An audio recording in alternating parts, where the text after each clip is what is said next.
네, 방금 소개받은 유영 목사입니다. 전부 다 이렇게 젊은 분들이 많이 계신 걸 처음 봤어요. 보통 교회에서 설교를 하면 나이 많으신 권사님부터 시작해서 대체로 연세 많으신 분들 앞에서 이렇게 설교를 많이 하게 되는데, 이렇게 젊으신 분들 많이 계시니까 정말로 생기가 있고 너무나 보기가 좋습니다. 저는 방금 소개받은 것처럼 한국에서 연수받으러 온 유영 목사입니다. 물론 여기서 설교하리라고는 상상 못했지요. 그래도 하나님께서 이렇게 여러분들과 함께 이렇게 말씀으로 함께 교제를 나눌 수 있도록 도와주셔서 너무나 감사합니다. 그리고 또 우리 장 목사님한테 잠깐 들어보니까 이 주일날 설교를 아무한테나 맡기지 않는다 이렇게 말씀하셨어요. 그래서 특별히 또 저에게 이렇게 기회를 주셔서 너무나 큰 영광으로 생각하고, 뿐만 아니라 아까 말씀드린 것처럼 저는 담임 목사님의 처남이 되고, 그리고 또 사모님의 동생이 됩니다. 어려운 말이었나요? 목회 경력으로 따지면은 제가 2006년도에 이제 신학교를 갔으니까 우리 장 목사님에 비해서는 아주 까맣게 새카만 후배이죠. 뿐만 아니라 신학한 것도 늦게 됐지만 또 이 목회 경력 자체도 지금은 거의 없다 이렇게 보시면 될 것 같습니다. 이런 사람으로서 이제 훌륭하신 우리 장 목사님 앞에서 설교를 하려니까, 또 이 목사님이 설교학을 전공하셨잖아요. 네, 설교학을 전공하신 분 앞에서 설교를 한다는 것 자체가 얼마나 큰 부담인가. 뿐만 아니라 그분 안에서 이렇게 잘 배우신 여러분들 앞에서 또 이렇게 설교를 하려니까 그것 또한 엄청난 마음의 부담으로 다가옵니다. 그러나 새까만 후배이고 또 많이 부족한 사람이지만 하나님의 말씀을 상고하고 배우는 중에 역사하시는 성령 하나님은 동일하신 줄 믿습니다. 여러분뿐만 아니라 그 동일하신 성령께서 우리가 말씀을 함께 나눌 때에 우리 가운데 깨닫게 하시고 우리 가운데 하나님을 알게 하시는 그런 놀라운 은혜가 우리 가운데 넘칠 줄로 믿습니다. 사람은 부족하지만 약속대로 성령께서 우리 가운데 함께 하셔서 말씀을 듣는 여러분들 가운데 성령께서 친히 선생이 되셔서 가르쳐 주실 줄 믿습니다. 이 시간에 우리 함께 기도하겠습니다. 하나님 아버지, 이제 주의 말씀을 상고하기를 소원합니다. 주님, 주께서 우리 가운데 성령으로 임재하여 주셔서 하나님의 말씀을 깨닫게 하여 주시옵소서. 사람의 지식으로 하나님의 말씀을 깨달을 수 없는 줄을 믿사오니 진리의 성령이시여, 이 시간에 온전히 우리 가운데 임재하여 주셔서 하나님의 말씀을 우리 심령 가운데 깨달을 수 있도록 역사하여 주시옵소서. 성령께서 친히 선생님이 되셔서 우리 모두를 가르쳐 주시옵소서. 감사하고 예수 그리스도의 이름으로 기도하옵나이다. 아멘. 여러분, 우리의 기도는 반드시 응답을 받습니다. 예수님께서 우리에게 기도를 가르치실 때에 응답받지 않는 기도, 응답받지 못하는 기도를 말씀하신 일이 없습니다. 주님께서는 말씀하시기를 너희가 내 안에 거하고 내가 너희 안에 거하면 무엇이든지 원하는 대로 구하라. 그리하면 받으리라. 주님께서는 그렇게 말씀하셨습니다. 여러분, 이 말씀을 믿으십니까? 우리가 주 예수 그리스도의 이름으로 하나님 앞에 간구할 때에 주님께서는 그 약속대로 우리의 모든 기도를 응답하여 주시는 줄 믿습니까? 여러분, 아멘이어야 합니다. 아멘이어야 합니다. 하나님께서는 우리 눈에 보이지 않아도 살아계시는 분이요, 정말로 약속대로 우리의 기도에 놀랍게 역사하시는 분이신 줄을 여러분 믿으시기 바랍니다. 여러분, 만약에 여러분이 주님 앞에서 간절히 기도했습니다. 정말로 온 힘과 뜻과 정성을 다하여 하나님 앞에 기도를 했습니다. 그때 주님께서 여러분의 꿈에 어느 날 나타나신 것입니다. 그러면서 말씀하시지요.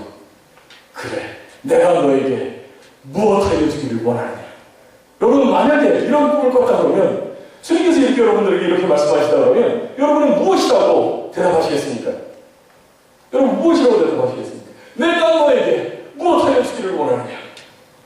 여러분, 그렇게 기도한다면, 그렇게 주님께서 말씀하신다면 여러분은 어떻게 주님 앞에 무슨 대답을 하시겠습니까? 진로를 위하여 대답하시겠습니까? 영어가 잘 들리는데 보다 더 잘 들리게 해달라고 여러분 그렇게 기도하시겠습니까? 이 학기 잘 마치게 해달라고 그렇게 기도하시겠습니까? 진로를 인도하여 주셔서 하나님께서 그 인생을 멋지게 성공시켜 주시옵소서. 여러분, 이렇게 기도하시겠습니까? 여러분뿐만 아니라 자녀를 위하여 부탁하시겠습니까? 여러분의 개인의 인생의 성공을 위하여 여러분은 아시겠습니까? 장사하시는 분들한테 제가 이 질문을 드렸더니 대박 터지는 게 꿈이지요. 이렇게 얘기를 했습니다. 여러분, 물론 장사하는 사람들에게 있어서는 돈을 많이 벌고 자기가 하고 있는 사업 가운데서 놀랍게 대박을 터지는 것이 꿈일 수도 있습니다. 여러분은 과연 어떠한 것을 주님 앞에 요청하시겠습니까? 여러분의 요청은 우리가 어떤 요청을 하느냐에 따라서 사실은 우리가 어떠한 존재인가라는 것을 여실히 드러낸다는 사실을 여러분 잘 아실 것입니다. 나는 과연 무엇을 하나님 앞에 원하고 있는가? 내 중심은 진정으로 주 앞에 원하고 있는 것이 무엇인가? 여러분, 그것을 주 앞에 말씀드릴 때에 나의 어떠함이 온전히 드러난다는 사실을 여러분 기억하셔야 될 것입니다. 여러분, 오늘 본문에서는 예수님으로부터 이러한 결정적인 기회를 잡은 한 사람이 등장합니다. 이 사람은 누구신가 하면 여러분 잘 아시다시피 소경 바디메오라는 그 사람입니다. 주님은 소경 바디메오에게 이렇게 말씀하십니다. 내게 무엇을 하여 주기를 원하느냐? 주님께서는 이렇게 말씀하고 계시죠. 그러나 여러분, 이 질문은 여기에만 나오는 질문이 아닙니다. 소경 바디메오에게 주님께서 내게 무엇을 하여 주기를 원하느냐? 라고 하신 이 질문은 바로 그 사건 바로 전에 있었던 어떤 한 사건에서 역시 동일하게 등장하고 있는 것을 우리는 볼 수 있습니다. 주님께서는 주님의 제자 중에 특별히 요한과 야고보에게 내게 무엇을 하여 주기를 원하느냐? 이렇게 동일한 질문을 하고 계시는 것을 우리는 볼 수 있습니다. 이렇게 볼 때에 소경 바디메오에 관한 이 기사는 앞에서 말하고 있는 그 두 제자에게 주님께서 하셨던 그 말씀과 아주 상당한 연관성이 있다는 것을 우리는 알 수가 있습니다. 여러분, 예수님께서 십자가를 지시기 위하여 예루살렘으로 올라가시는 길에 야고보와 요한이 예수님께 와서 부탁을 한 바로 그 사건을 우리는 보고 있습니다. 35절에 보면 이렇게 말하고 있습니다. 우리가 봤었던 본문 바로 이전이지요. 35절에 보면 세베대의 아들 야고보와 요한이 주께 나와 여쭤오되 선생님이여, 무엇이든지 우리가 구하는 바를 우리에게 하여 주시기를 원하옵나이다. 이렇게 말합니다. 여러분 잘 아시다시피 내용이 내용인지라 이 사람들은 큰 소리를 지르며 주 앞에 나왔을 일은 결코 없습니다. 그저 다른 사람들이 모두 살짝 은밀하게 와서 조용히 부탁했을 가능성이 많습니다. 다른 복음서에서는 이 야고보와 요한은 어머니와 함께 대동하여서 예수님 앞에 청탁했다. 이렇게 말하고 있습니다. 여러분, 그들은 자신의 간구를 들어달라고 넌지시 예수님 앞에 부탁을 하는 것입니다. 이 말씀을 들은 예수님께서 그들에게 대답을 하십니다. 이것이 36절에 나와 있는 말씀입니다. 36절. 우리 한 목소리를 읽어보도록 할까요? 여러분 성경 찾으셨죠? 네, 36절 한 목소리로 읽습니다. 시작! 너희에게 무엇을 하여 주기를 원하느냐? 여러분, 이 사람들의 간구는 바로 이것입니다. 37절 말씀이지요. 여짜오되 주의 영광 중에서 우리를 하나는 주의 우편에 하나는 좌편에 앉게 하여 주옵소서. 이렇게 말하고 있습니다. 자신들을 예수님의 좌우편에 앉혀달라고 그들은 말을 하고 있는 것입니다. 주님이 왕이 되시면 높은 자리 하나 달라고 합니다. 이 결정적인 순간에 그들은 지금 자신들의 마음속의 소원을 이제 예수님 앞에 말씀드리고 있다 그 말입니다. 여러분, 이들은 주님이 예루살렘에 올라가시면 하나님의 능력으로 기존의 로마 정권을 무너뜨리고 이제 왕이 될 것을 기대하고 있는 것입니다. 주님께서 이리 올라가셔서 꼭 왕을 잡을 날이 왕권을 잡을 날이 얼마 되지 않았으니 먼저 가서 살짝 부탁을 하는 것입니다.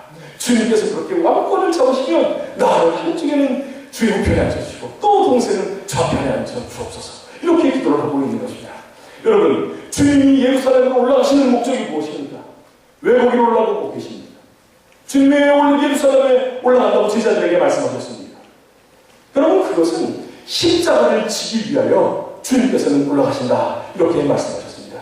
이 사건이 있기 바로 전에 주님께서는 제자들의 앞에 서서 예루살렘을 향하여 당당히 걸어 올라가셨다. 그렇게 말합니다. 그 모습을 보는 제자들은 예수님이 앞서서 가는 그 모습을 보면서 두려워 떨었다고 말한다. 두려워 놀랐다. 주님이 그렇게 앞서서 당당하게 나가시는 것을 보면서 그들은 두려워 놀랐다. 그렇게 말을 하고 있습니다. 이들은 예수 그리스도께서 왜 예루살렘에 올라가는지 그 사실조차 알지 못했다 그 말입니다. 아니, 알지 못하는 것이 아니라 알기를 원하지 않은 것을 우리는 알 수 있습니다. 여러분, 잘 모르면 어떻게 해야 됩니까? 주님께서 말씀하시는 건 잘 이해가 안 되면 어떻게 해야 되죠? 어떻게 해야 되지?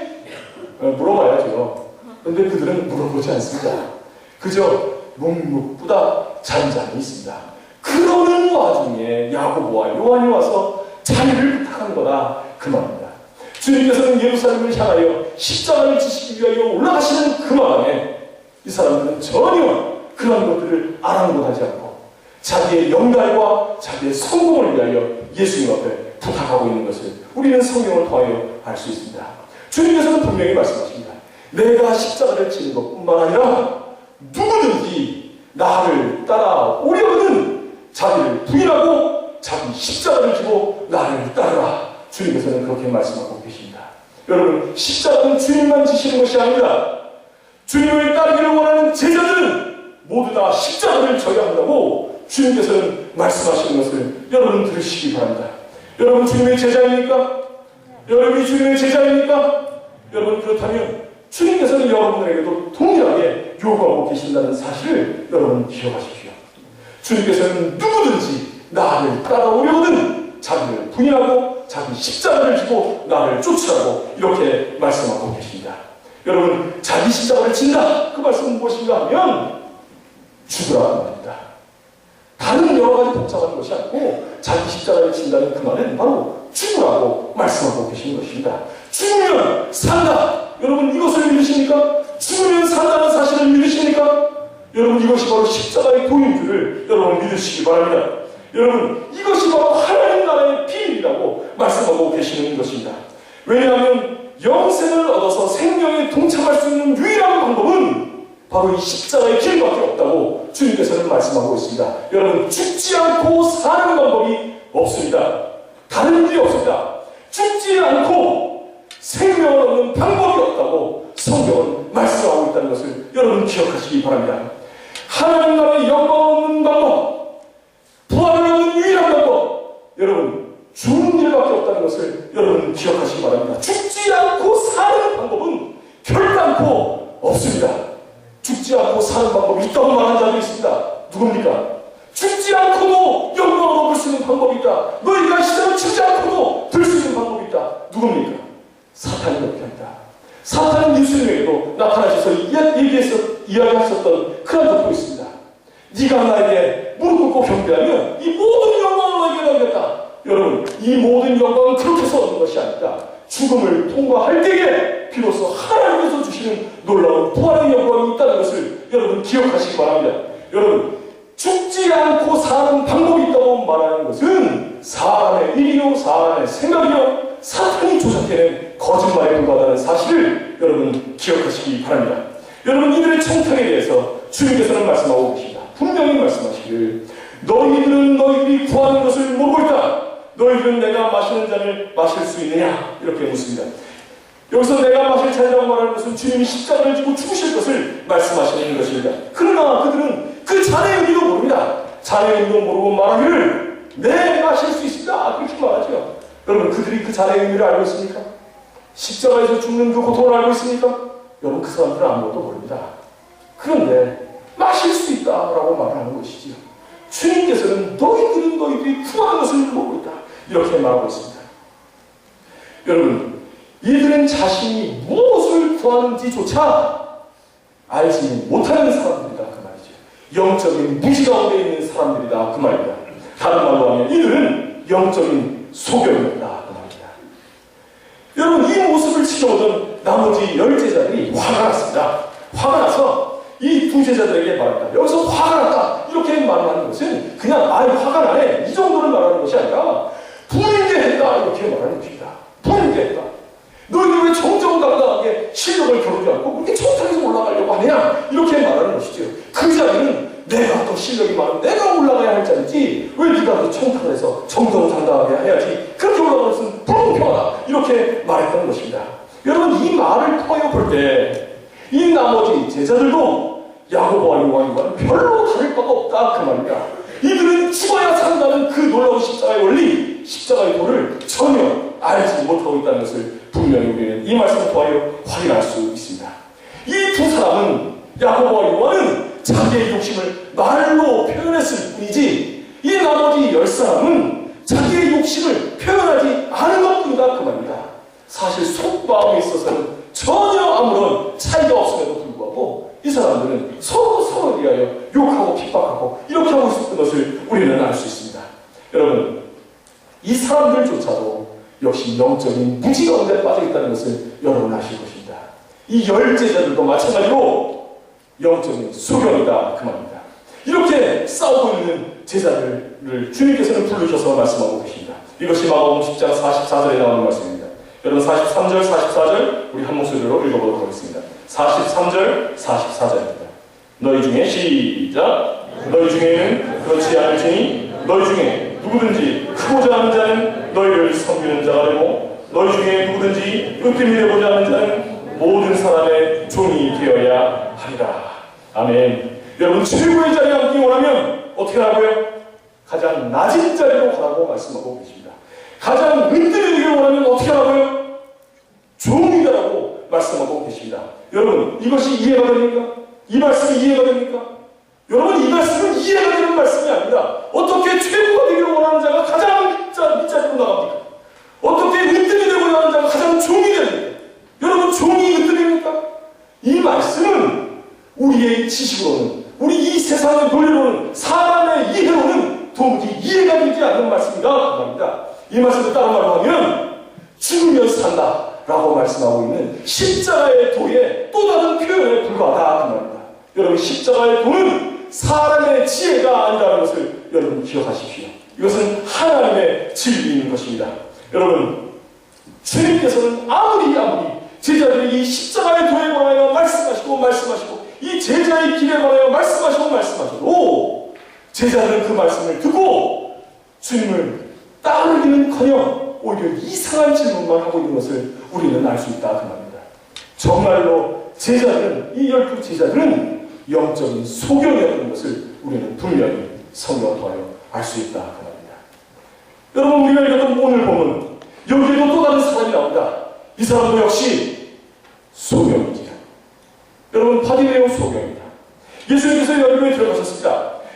나가시는 중에 소경 바디메오는 예수님이 지나가시는 길가에 앉아 있었습니다. 사람들이 웅성거리는 소리와 그 많은 사람이 지나가는 그 소리를 듣고 이 거지가 물어보기 시작합니다. 누가 지나가냐고 묻습니다. 그럴 때 누군가가 얘기를 해주겠지요. 이 거지에게 나사렛 예수시다 이렇게 말합니다. 여러분 나사렛 예수시다 이렇게 알려주면 이 거지가 무엇이라고 불러야 합니까? 이제 나사렛 예수여 이렇게 불러야 하지 않습니까? 그러나 그는 그렇게 부르지 않습니다. 다윗의 자손 예수여 이렇게 부르고 있습니다. 나사렛 예수시라는 말씀을 듣고 다윗의 자손 예수여라고 불렀다는 말은 이미 바디메오가 예수 그리스도에 관하여 어떤 분이신지를 마음 가운데 알고 있었다 그 말입니다. 단순히 어떤 선을 베푸는 사람이 아니라 그분은 메시아라고 하는 것을 바디메오는 분명히 알고 있었던 것입니다. 그러므로 나사렛 예수시다라는 이 말을 듣고 바디메오는 말하는 것이죠. 나사렛 예수여 다윗의 자손이여 나를 불쌍히 여기소서 이렇게 소리를 질렀다고 말하고 있습니다. 그 수많은 군중들이 함께 지나가며 시끌벅적하고 있는 그 와중에서 소경인 이 바디메오가 예수 그리스도에게 자기의 목소리를 전달하기 위하여 얼마나 소리를 질러야 하겠습니까? 만약에 눈이 보였다면 어떻게 해야 되지? 눈이 보였다면 어떻게 할까요? 눈이 보였다면 다른 사람들처럼 그 지나가는 그 군중 앞에 먼저 앞에 나가서 무릎 꿇고 얘기할 수도 있습니다. 그렇지요. 많은 성경에 있는 그 기사들을 볼 때 수많은 사람들이 예수님 앞에 직접 나와서 이렇게 요청하고 있는 것을 볼 수 있습니다. 그러나 바디메오는 다릅니다. 바디메오는 소경이다 그 말이죠. 여러분 소경이 어떻게 예수님과 가는 그 앞길을 막을 수가 있겠습니까? 소경이 쓸 수 있는 유일한 방법이 뭐지요? 소리지. 소리를 질러서 이제 자기의 위치를 알려야 합니다. 여러분 벨칸토 창법이라고 하십니까? 벨칸토 창법 아십니까? 벨칸토 창법이 특별한 이유는 오케스트라 관여하게 그 소리를 뚫고 이 사람의 목소리가 다 떠야 된다 그 말이지. 그래서 그 창법을 연구합니다. 어쨌든 무슨 창법을 썼는지 모르겠지만 아무튼 이 소경은 바디메오는 있는 소리 없는 소리 다 읽어서 말합니다. 어떻게 불렀을까요? 다윗의 자손 예수여 나를 불쌍히 여기소서 이렇게 불렀다고 말입니다. 얼마나 시끄럽게 불렀는지 지나가던 사람들이 어떻게 했다고요? 조용히 해라 조용히 지어갔다고 얘기합니다. 너도 조용히 해라 잠잠하라. 그랬더니 이 소경이 어떻게 했습니까? 더 크게 소리쳤다. 잠잠하라 할수록 어떻게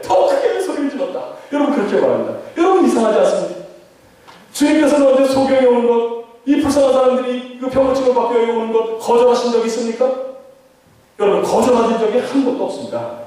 그런데 왜 이 사람들은 소경이 자기를 불쌍하게 달라고 그렇게 오래오래 소리를 지르는데 그의 요청을 무시하며 멸시해버렸을까요? 여러분, 왜 그랬을까요? 여러분, 거기에는 이 소경이 요청하고 있는 그 대사의 문제가 있습니다. 뭐라고 얘기하죠? 다윗의 자손, 예수여, 여기까지 좋죠. 그 다음에 어떻게 하죠? 나를 불쌍히 여기셔서, 여러분, 나를 불쌍히 여기셔서 이렇게 말합니다. 나를 불쌍히 여기셔서, 이것이 상당히 모호한 말이라는 걸 알고 계십니까? 여러분, 이 말을 다른 말로 하면 거지가 동양을 얻을 때 하는 말이다, 그 말입니다. 거지가 동양을 얻을 때 어떻게 하냐면 자비를 베풀어 주소서 이렇게 하겠죠, 그죠? 여러분, 역시 마찬가지로 바디메오가 자기가 흔히 동양할 때 썼었던 그 말, 나를 불쌍히 여기셔서, 여러분, 이 전문 용어를 다윗을 짜서 예수여, 나를 불쌍히 여기소서 이렇게 하는 것입니다. 그러니까 주변에 있었던 사람들이 그의 나를 불쌍히 여기소서라는 이 말을 듣고 어떻게 했겠습니까? 지금 누구에게 구걸을 하고 있는 거냐 그 말이죠. 잠잠하라, 잠잠하라. 그럴수록 더욱더 크게 소리를 질렀다. 여러분, 아무도 바디메오의 이 말에 대해서, 말의 의미에 대해서 아는 사람이 없었습니다. 군중들도 아는 사람이 없었고 제자들조차도 바디메오가 무엇을 위하여 기도하고 있는지, 간구하고 있는지 아무도 몰랐다 그 말입니다. 그러나 그의 마음속에 중심을 읽었던 분이 한 분 계십니다. 누구지요? 예수 그리스도이십니다. 여러분, 예수 그리스도께서 바디메오가 그렇게 말하고 있는 마음 중심을 읽으신 것입니다.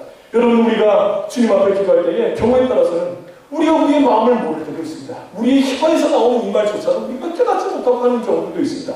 다른 사람들이 우리의 상황과 우리의 처지를 아무도 몰라주는 그런 때도 있습니다. 여러분, 그러나 우리의 마음을 이해하시는 분, 그분이 계시다는 것을 여러분 기억하시기 바랍니다. 그게 바로 예수 그리스도이십니다. 예수 그리스도께서는 여러분들의 마음 속에서 올라오는 그 간구, 그 원함, 그 절규를 주님께서는 반드시 들으신 줄을 믿으시기 바랍니다. 다른 사람들은 아무도 이해할 수 없어도 바로 그분, 우리 주 예수 그리스도께서는 여러분들의 중심을 이해하시고 여러분들의 생각을 이해하시고 여러분들의 입에 나오는 모든 말씀들을 다 이해하신다고, 다 동촉하신다고 주님께서는 말씀하고 계시는 것을 여러분 믿으시기 바랍니다. 여러분, 그러한 분이 우리의 주인이십니다. 우리가 바로 그러한 분을 섬기고 있다는 것이 얼마나 감사한 일인지 모르겠습니다. 여러분, 어쨌든 이제 소경 받으려는 이제 주의 말씀에 이 주의 귀에 그의 목소리가 들렸던 것입니다. 주님께서 서셔서 그를 오라고 부르십니다. 여러분, 그 내용이 우리가 읽었던 성경 49절에 나옵니다. 우리 49절 한 목소리로 한번 읽어보도록 할까요? 49절입니다. 예수께서 시작! 예수께서 올라서서 그를 부르라 하시니 저희가 그의 오늘 아멘. 여러분, 지금 우리가 읽었던 49절 말씀에 가장 자주 반복해서 나오는 동사가 무엇일까요? 49절 말씀에 가장 반복해서 나오는 동사가 무엇일까요? 네, 부르신다. 제자들이 가서 그에게 말합니다. 그가 너를 부르신다. 그가 너를 부르신다. 여러분, 이 부르신다는 말씀은, 부르신다라고 하는 이 말씀은 마가복음에서 특별히 제자들을 부르실 때 사용했었던 단어라는 것을 여러분 잘 아실 것입니다. 예수께서 자기가 원하는 자들을 부르시니 나아오니라. 12를 부르사 둘씩 보내며 더러운 귀신을 제어하여 건너오셨다. 또 곧 부르시니 그 아버지 세베대를 품과 함께 배에 버려두고 예수를 따라갔다. 여러분, 이렇게 말하고 있습니다. 제자들을 부르실 때 부르셨다라는 그 말씀을 마가복음에서는 특별히 사용하고 있다는 것을 여러분 기억하시기 바랍니다. 이 부르심을 듣고 마치 주님이 제자들을 부르시듯이 이 소경거지를 부르는 이런 느낌을 우리에게 주는 것을 우리가 지울 수가 없습니다. 그 부르심을 듣고 소경거지가 겉옷을 내버리고 뛰어서 일어났다. 이렇게 말합니다. 이것이 50절 말씀입니다. 우리 50절 한번 읽어보도록 하겠습니다. 50절입니다. 시작!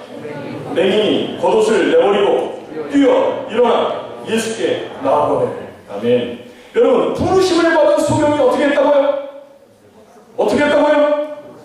겉옷을 어떻게? 내버렸다. 여러분, 그냥 겉옷을 벗고가 아니라 겉옷을 어떻게 했다고요? 내버렸다고요. 던져버렸다고요. 이것은 헬라어 원문이나 영어로 보나 우리 한국말로 보나 그저 버렸다가 아니라 내버렸다. 이렇게 상당히 강한 동사를 쓰고 있는 것을 우리는 알 수 있습니다. 여러분, 겉옷이 거지들에게 얼마나 필요한 것이라는 것을 여러분 알고 계십니까? 여러분이 겉옷이 없으면 거지는 구걸을 할 수가 없습니다. 한 데서 자겠지요. 그러면 무엇을 덮고 자요? 이불이 있나요? 없죠. 여러분 거지가 안 되어서 잘 모르시죠. 거지가 딱 보면 이제 이 겉옷에 얼마나 이 겉옷이 얼마나 중요한가 아마 그것을 알게 될 것입니다.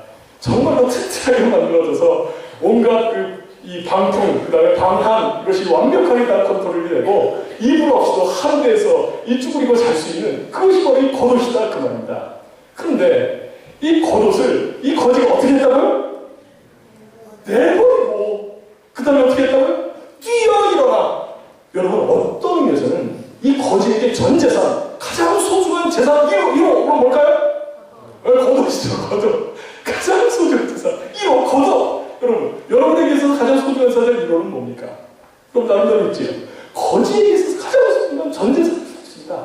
그것을 내버리고 뛰어 일어났다 이렇게 말하고 있습니다. 어디 겉옷만 버리겠습니까? 뛰어 일어났는데 여러분 동료하는 통은 어떻게 쓸까요? 겉옷 버렸을까요? 안 버렸을까요? 당연히 겉옷 버렸죠. 그냥 거적대기는 어떻게 쓸까요? 여러분 당연히 거적대기도 버렸을 가능성이 높습니다.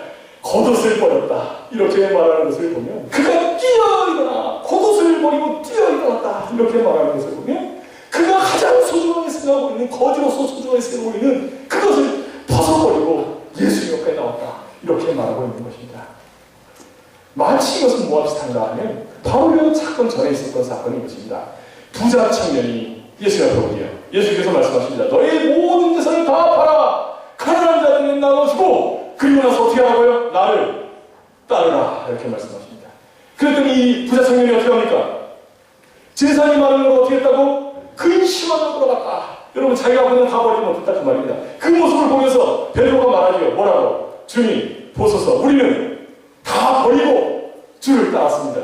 여러분 거지가 버린 그 겉옷이 어떻게 보면 부자 청년이 봤을 때 베드로가 버린 거 뭐 그러겠습니까? 뭐 버린 거 있겠습니까? 그렇죠? 부자 청년 입장에서 베드로가 버린 것을 보면 뭐 버린 거 있겠냐 그 말이죠. 그러한 것일 수 있다 그 말입니다. 여러분 그래서 이런 것을 볼 때 정말로 제자들이 순수하게 주님을 따를 때 자기가 갖고 있는 조그만 것들을 버리고 따랐던 이러한 부분들이 연상이 되는 것을 우리는 알 수 있습니다. 바디메오를 통하여 지속적으로 보여주려고 하는 그것이 무엇인가? 제자들의 모습을 상징하고 있다는 것을 여러분 아시겠습니까? 바디메오의 그 모습이 앞에서 말하고 있는 십자가를 져야 하는 제자들의 모습을 지속적으로 오버랩시키면서 보여주는 것이라는 것을 잘 알 수 있습니다. 그렇게 이제 거지가 주님 앞에 섰지요. 주님께서는 이제 그 바디메오에게 말합니다. 내가 내게 무엇하여 주기를 원하느냐? 내게 무엇을 하여 주기를 원하느냐? 여러분 제자들에게 물었던 질문과 똑같은 문제입니다. 너희에게 무엇하여 주기를 원하느냐? 이렇게 물으신 것과 똑같이 너에게 무엇하여 주기를 원하느냐? 이렇게 묻습니다. 여러분 주님의 이 질문에 소경 거지가 무엇이라고 대답해야 될까요? 여러분 무엇이라고 대답해야 될까요? 내게 무엇하여 주기를 원하느냐? 이렇게 말할 때 이 소경 거지가 주님 앞에 한 푼 주시오. 또는 밥 좀 주세요. 또는 따뜻한 옷 좀 주세요. 동양 잘 되게 해주세요. 나의 두번이 설득력 있게 해주세요. 여러분 만약에 이렇게 구했다면 여러분 어떻겠습니까? 만약에 그렇게 구했다면 어떻겠습니까? 여러분 그는 여전히 소경 거지였을 것이다 그 말입니다. 이전과 달라지는 것은 동양을 얻었다는 것뿐이죠. 설령 아무리 많이 얻었다 하더라도 그는 다른 사람보다 구원을 많이 한 거지일 뿐이다 그 말입니다. 여러분 그러나 바디메오는 주님 앞에 그것을 구하지 않았습니다. 무엇을 구합니까? 보기를 원합니다. 여러분 보기를 원합니다. 이렇게 구합니다. 보기를 원한다는 것만 소경 거지가 보기를 원한다고 하는 이 말을 우리가 그저 쉽게 생각해버릴 말이 아닌 것을 여러분 기억하시기 바랍니다. 소경 무조건 다 보기를 원할까요? 소경 무조건 다 보기를 원할까요? 여러분 그 그렇지 않습니다. 믿음의 도약이 있지 않으면 이러한 요청은 할 수 없는 것을 여러분 아실 것입니다. 그는 얼마든지 다른 것을 구할 수 있었습니다. 자신의 현실적인 여건을 바라보면서 더욱더 많은 돈을 구할 수도 있었고 더욱더 구걸이 잘 되는 자리를 요청할 수도 있었다 그 말입니다. 더 좋은 겉옷을 주세요 이렇게 얘기할 수도 있었다 그 말이죠. 뿐만 아니라 더 구걸을 잘할 수 있도록 도우미를 붙여주세요 하고 얘기할 수도 있었다 그 말입니다. 그러나 그는 그것을 구하지 않았다 그 말이죠. 그는 보다 더 근본적인 것 보기를 원한다고 말했다 그 말입니다. 여러분 나도 소경이면 나도 보기를 원한다고 여러분 그렇게 하실 수 있을 것 같습니까? 여러분 우리는 소경이 눈을 떴으면 그냥 떴구나 이제는 팔자 폈네 이렇게 생각할 수 있을지 모릅니다. 여러분 그러나 그렇지 않습니다. 만약에 이 소경이 보기를 시작하여 그는 이제 보기를 시작한다면 이 소경이 보기를 시작한다면 그는 이전에 갖고 있었던 모든 생활 방식들을 완전히 다시 다 조정해야 된다는 사실을 여러분 알고 계십니까? 그는 자신이 소경이었기 때문에 할 수 있었던 여러 가지 일들을 이제는 더 이상 할 수 없게 되는 위치에 처하게 된다는 것을 여러분 기억해야 됩니다. 어떤 것이 가장 먼저 달라질까요? 그는 평생 자신이 해왔었던 직업 뭐지요? 거지의 직업을 잃어버릴 수밖에 없다 그 말입니다. 여러분 눈 뜬 거지가 국어를 잘할까요? 눈 감은 거지가 국어를 잘할까요? 여러분 누구에게 동력을 더 주시겠습니까? 눈 뜬 거지니까 눈 감은 거지.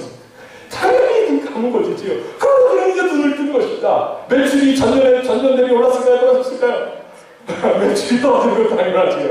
여러분 눈 뜬 거지는 더 이상 거지로서의 가치가 없다 그 말입니다. 그가 무엇을 버렸다고요? 겉옷을 버렸다고. 제3목록이로 겉옷을 버렸다고요. 동양 가방도 버렸고 가족적인 거 다 버렸고 그런 모든 것을 다 버리고 이제 소경이 아니라 눈이 보이는 자로 정상적인 사람으로 주님 앞에 섰다 그 말입니다. 여러분 거지가 눈을 떴으니 이제 불쌍합니까? 거지가 눈을 떴으니 더 이상 구원을 못하니 여러분 불쌍하다고 생각이 됩니까? 여러분 자기 이전에 구원하는 전 재산을 다 버렸으니 불쌍합니까? 구원할 수도 없으니 이제 안 됐습니까? 여러분 소경이 거지라는 직업을 잃어버렸으니 이제는 굶어 죽습니까? 소경 거지가 이제 직업을 잃어버렸으니 굶어 죽느냐 그 말입니다. 여러분 절대로 그렇지 않습니다.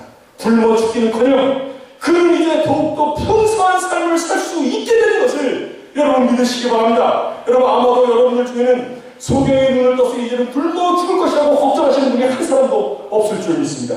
여러분 예수를 따르는 삶, 신앙의 삶, 십자가를 지고 가는 삶이 바로 이와 같다는 것을 여러분 기억하시기 바랍니다. 겉으로는 이전에 하던 구걸을 하지 않으니 굶어 죽을 것처럼 보입니다. 겉옷을 다 내버렸으니 이제는 빈털터리가 하는 것처럼 보입니다. 여러분 십자가를 지고 자기를 부인하고 따라라고 말씀하실 때 너는 이제 십자가를 졌으니 너는 죽었다. 네 인생은 조졌다. 끝장이다. 여러분 이렇게 될 거라고 생각하십니까? 여러분이 십자가를 지는 삶을 가면 여러분의 인생은 끝납니까? 그렇지 않습니다. 소경이 눈을 뜬 것과 같은 현상이다 그 말입니다. 여러분 십자가를 지고 갈 때에 죽는 것이 아니라 오히려 그 길에 생명이 있고 참된 삶이 있다고 주님께서는 말씀하고 계시는 것입니다. 여러분 십자가를 지어야 십자가를 지고 죽는 길을 걸어야 그에게 부활의 역사가 나타난다는 놀라운 사실을 여러분 믿으시기 바랍니다. 여러분 그 길이 죽는 길이 아니라 여러분 거지가 겉옷을 벗어버렸다고 망하는 길입니까? 아니 그렇지 않습니다.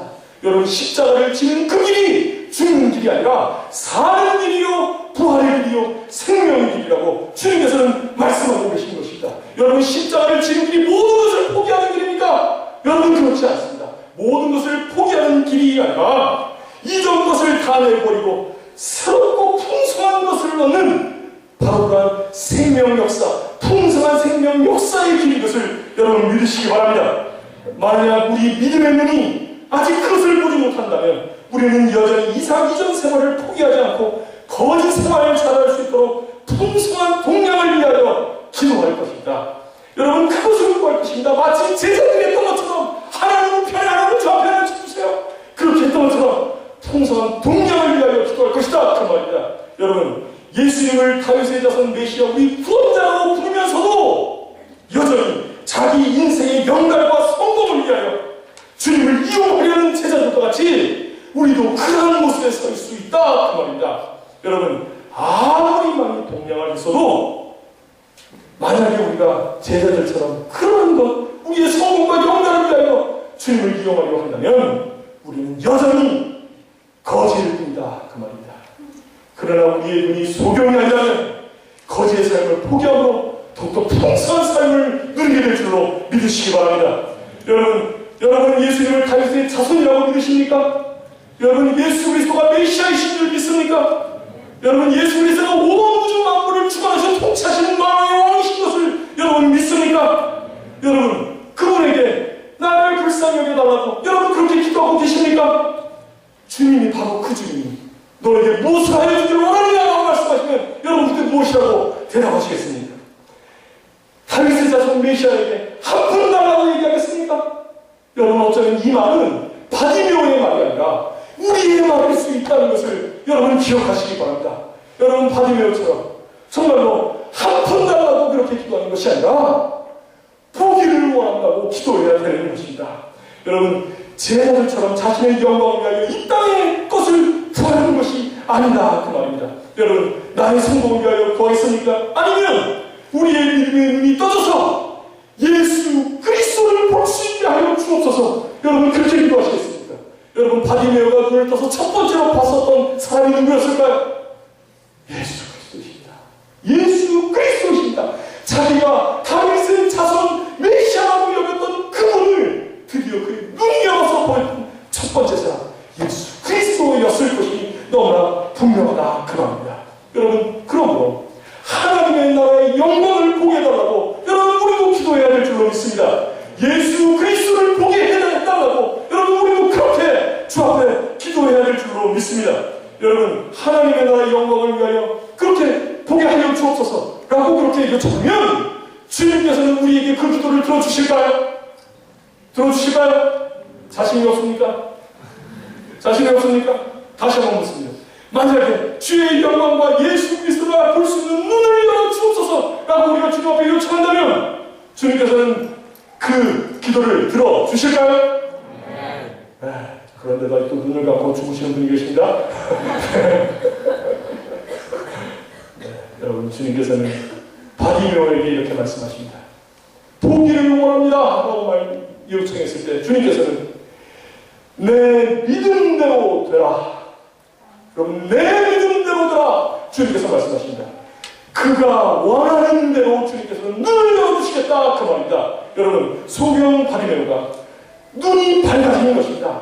눈이 밝아졌으므로 드디어 그가 예수를 길에서 따랐다 라고 말하고 있습니다. 52절 말씀입니다. 우리 52절 말씀 한 목소리로 읽어보도록 하겠습니다. 52절 말씀입니다. 시작. 예수께서 이르시되 가라 내 믿음이 너를 권하였느니라 하시니 그가 곧 보게 되어 예수를 길에서 따르니라. 아멘. 여러분 그가 곧 보게 됐다. 그의 눈은 이제 예수님이 보이기 시작하고 그 길을 앞서 가시는 예수님이 보인다는 말입니다. 누구든지 나를 따라오려거든 자기를 부인하고 자기 십자가를 지고 나를 따를 것이니라 라는 이 말씀 속에는 주님이 그 길을 앞서 가신다는 것을 전제하고 있다는 것을 여러분 잘 아실 것입니다. 주님이 먼저 앞서 가신 그 길을 이제 주님을 바라보며 주님의 뒤를 따라서 걸어가는 것입니다. 여러분 이 거지는 앉아서 구걸하던 그 길가에서 일어나 이제는 그 길에서 예수를 따르는 것을 볼 수 있습니다. 이전에 동양을 얻었던 같은 길이지만 같은 길이 아닙니다. 이전에는 내 삶을 위한 구원을 위하여 앉아 있었던 길이지만 이제는 예수를 따르는 길이다 그 말입니다. 여러분 지금 여러분은 어떤 길 위에 서 있습니까? 여러분은 지금 어떤 길 위에 계십니까? 여러분 학생이십니까? 또 선생님이십니까? 직장인입니까? 가정주부입니까? 남편과 아내 부모입니까? 여러분 그 길에서 무엇을 구하고 있습니까? 그 길에서 주님을 따르고 있습니까? 아니면 여전히 구걸을 하고 있습니까? 여러분 주님의 제자입니까? 아니면 여전히 영적인 소경입니까? 여러분이 앉아있는 그 길에서 여러분 무엇을 하고 계십니까? 그가 이 길에서 예수를 따를 때 여러분 슬퍼하며 따랐겠습니까? 기쁨으로 따랐을 것입니다. 여러분 바디메오의 기쁨을 여러분 상상할 수 있겠습니까? 바디메오가 여러분 상상할 수 있겠습니까? 기쁨으로 그랬다는 것을 우리는 성경을 통하여 충분히 느낄 수 있습니다. 그러나 반면에 제자들이 예수를 따를 때 어떻게 따랐는 줄 아십니까? 두려워했다, 놀랐다, 죽을까봐 무서웠다, 이렇게 말하고 있습니다.